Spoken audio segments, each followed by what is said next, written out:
Welcome back to American Agenda. Well, scientists are warning of a possible bird flu epidemic, saying it could be 100 times worse than COVID-19.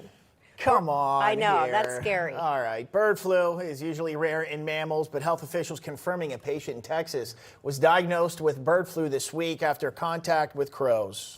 Excuse me. Okay, yeah, that's interesting. All right, and joining us to discuss, internist Custom Care Medical Dr. Frank Contessessa, plus GeoVax Chairman and CEO David Dodd. All right, gentlemen, this sounds a little scary because if scientists are correct and it really is 100 times worse than COVID-19, that could mean 70 million deaths. Dr. Frank, should we be scared? Okay, Katrina. So let's, everybody take a deep breath here. Thank you. Now, I will agree that there is the potential for this to turn into something very, very serious, because when you look at this particular virus, it's got a much higher human mortality rate than, say, something like COVID-19. COVID-19 had a mortality rate, in the tenths of a percent, 0.4% at its worst. Now it's about 0.1%.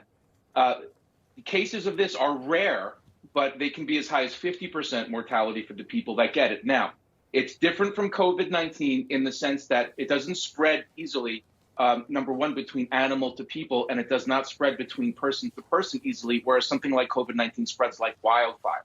So there is reason for concern. If this thing learns how to jump from person to person more easily and become more easily transmitted, then we're in for a problem. But if everything stays the way it is, then we don't have to get too nervous about it just yet. So, David, I think what the American public is wondering is how do we prevent something like this from spreading and we keep it contained to just the one case here? What's your take on this?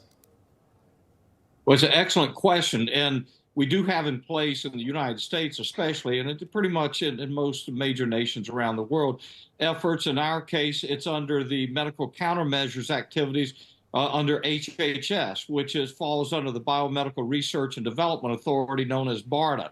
BARDA was established after 9/11 specifically to provide protective barriers from either vaccines, therapeutics, and other medical countermeasures that could either be from a natural evolution or could actually be introduced from a bioterrorism type area. And that's why we stockpile today vaccines against smallpox. We're stockpiling and developing vaccines against hemorrhagic fever viruses. Those are viruses that have up to a 90% fatality rate. And as Dr. Frank just pointed out, compare that to what we just went through in the pandemic with a very low fatality rate. So we have initiatives underway. The critical importance is to ensure that these initiatives, that the BARDA program, does not have its funding cut, because to be able to provide the barriers that we need, we're going to have a continuous government industry collaboration ongoing. And that's the way it's been working very